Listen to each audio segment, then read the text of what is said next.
Right here. Welcome to today's Facebook Live, Understanding Your Child's Present Levels of Performance. Welcome, welcome. Sorry for that interruption. I'm going to shut the volume off here so we're not dinging here every time. I want to say hi and hop in here because this is a very common topic that parents are asking about is the common, what are those present levels of performance? Why is it important? Sometimes you hear them refer to PLPs, sometimes you hear them as plops. Either way, it really is an important topic and a crucial one because it drives a lot of the decision making in 504 and IEP conversations. So to start off, my name's Ori Gately. I am the founder and advocate and parent coach here at the Advocate Corner. So hello. If you're here live with me, please make sure to put hashtag live in the comments. And if you are watching the replay, you can absolutely put hashtag replay so we know that you are here. And I really want to thank you for taking the time to kind of learn about your child's education and what their needs are, because there is a lot to learn. And how do you know what to, address, what not to address, what's the hill you want to die on, what's not the hill you want to die on. So this is one of those areas where your child's present levels of performance is actually going to be where your asks come from and what you want to ask the school. So let's dive in a little bit, and just so you know what I do, I help parents who are lost and overwhelmed within the education system not only advocate for themselves, but also the unique learning needs of their neurodiverse children. Because sometimes it is really a challenge and difficult to kind of bridge that gap between the home and the school. And the school has one way of communicating, the home has another way of communicating. And so I'm that liaison and, look to empower parents to help them advocate and communicate in a collaborative way with their child's educators.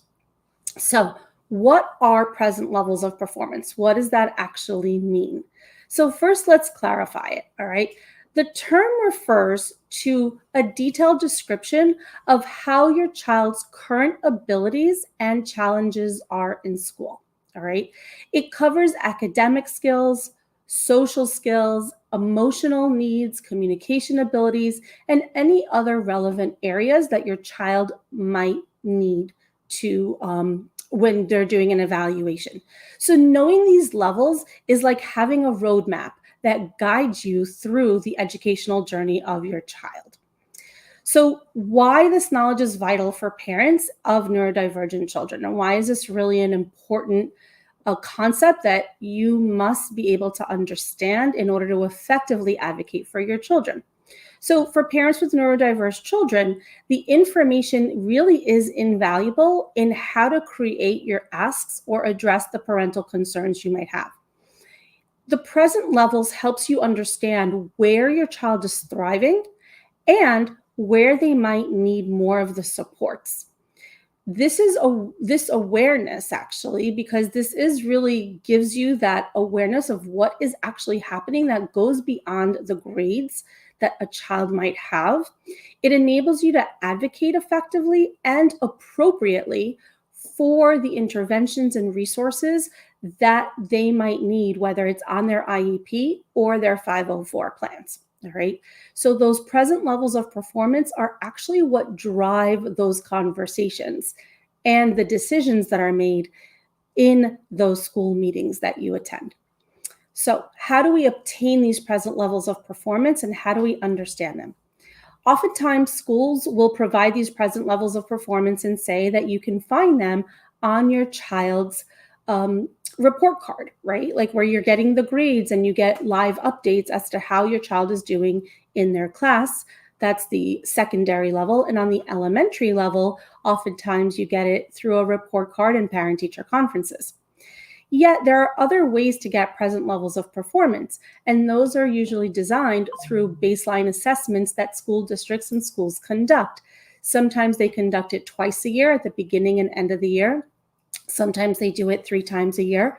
Yet when a child has an IEP, there are progress monitoring reports that need to be generated for parents on a decided amount of time, whether it's as progress reports are out, or whether it's a 2-week, 3-week, 4-week, up to 6-week progress, those are also going to be indicative of what your child's performance levels are. Excuse me.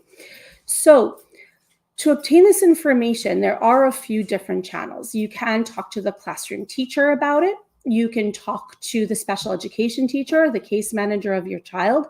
You're also able to talk to administration or the special education department at your child's school and district.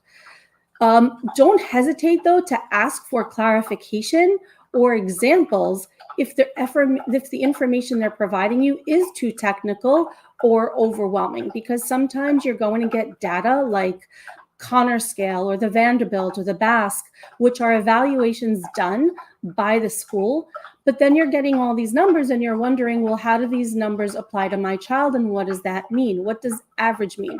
What does below average mean? What does above average mean, right? So don't be afraid to ask for clarification, because that's where you're going to be able to figure out how to best support your child's needs. Then, what are practical tips for using this information, right? So this knowledge of your child's present levels of performance is one of the most powerful tools, because it helps you to tailor your expectations and to support and match your child's current abilities with what they need in order to access their learning and their education. All right. So you want to monitor the progress. This is more specifically with IEPs. Yet if your child is having a bit of a challenge and a challenging time in class, and they seem to not really be able to connect with the information that is being given to them, then this is an opportunity to really talk to the teacher about how you can monitor your child's progress and see where they are at present levels. You also want to know how far behind, if they are behind academically, with like peers. So what does it mean that they might be below grade level? Is it 6 months below? Is it a year below? Is it 2 years below? Oftentimes, when children are about a year below, they might refer you to something called RTI, which is response to intervention. Yet when children are significantly below grade level or have a significant learning need that might be 2 years below, roughly, then you're now going to be looking at, does the child need a special educational program in order to be able to access their learning? Okay. Effective communication is really important in this area as well, because you want to be able to speak the same language as educators to collaborate more effectively. So as you're talking about let's say, again, I'll use the example of how far behind a child is academically on grade level. The reason you want to get a clear understanding of that is so that you can then have that same language when you are talking to the team or when you're talking to fellow educators or administrators. All right. The other piece is those levels of performance are going to, and I was saying it earlier, help you drive your asks. So what does that mean? So this is kind of going to transition us now into the accommodations piece. If, let's say, your child has a present level of performance where they are not able to complete an assignment, right? And you're noticing that this is a consistent pattern of performance. So a 1 or 2 off does not necessarily make for accurate data. But if you're noticing there's a consistent performance level where the child is not able to complete their work, now you have to think about, okay, what accommodations need to be put into place in order for my child to be able to complete work, or to be able to have the work reduced or modified for them in order to be able to get the tasks done, in order for them to access their learning and understand concepts. Okay, so this is where knowing those present levels of performance are going to help you create the ask. Now, let's say that your child is performing on average in reading comprehension, and yet you're noticing at home that they're reluctant to read. They might not be necessarily engaged in the reading or remembering the information, yet the data shows that they are average in their reading comprehension abilities. So one of the things parents have to realize and need to realize is that this may not be an area where you can say, well, my kid needs reading support, right? Because they show an average within average abilities to comprehend a text. Now you have to think about, well, is the text interesting for them? Are there behaviors at home that maybe can need to be adjusted or modified in order for them to engage in reading? So that's something that parents need to think about when they're looking to say, well, my kid needs help in reading comprehension, but the data doesn't support that. All right. So that's where present levels of performance are going to be really important for you to think about when you're asking for certain accommodations and goals for your child. Next, how do we empower you as parents in the meetings with these present levels of performance? When you are armed with the understanding of exactly what the present levels of performance mean, you become that much more of a powerful advocate, and you will be able to advocate more effectively for your child. You can ask informed questions based on the data that you have. You can suggest solutions on how to mitigate some of the areas that your child might need support with. You can ensure that the educational plan also fits who your child is as a learner. Because and oftentimes I see this happen a little too often sometimes, to be honest with you, when parents are working towards getting certain accommodations and goals for their child, and it doesn't fit with who their child is, now you're noticing a disconnect between the child on paper and the child in front of you. And that is when we see behaviors arise.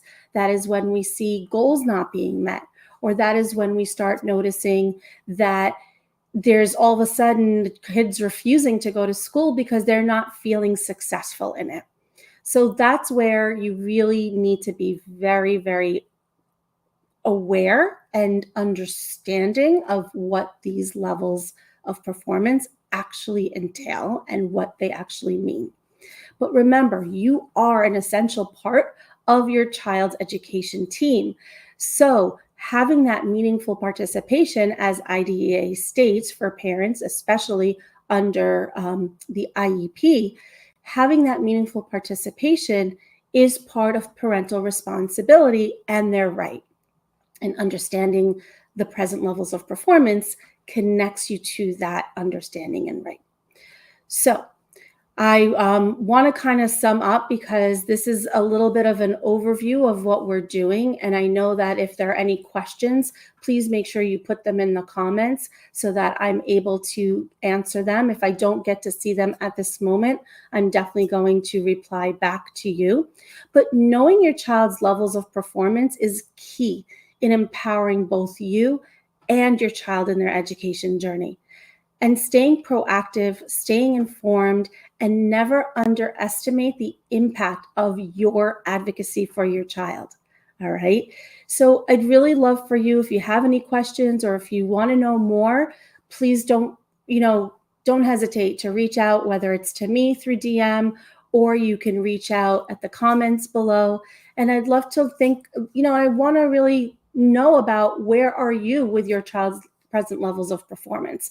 What have you learned about them, or what questions do you still have that I might be able to assist you with? All right. So have a wonderful Thursday, everybody. And I'm glad I had an opportunity to kind of come in here and talk to you a little bit about your child's levels of performance. I hope everyone has a wonderful holiday season and a happy new year.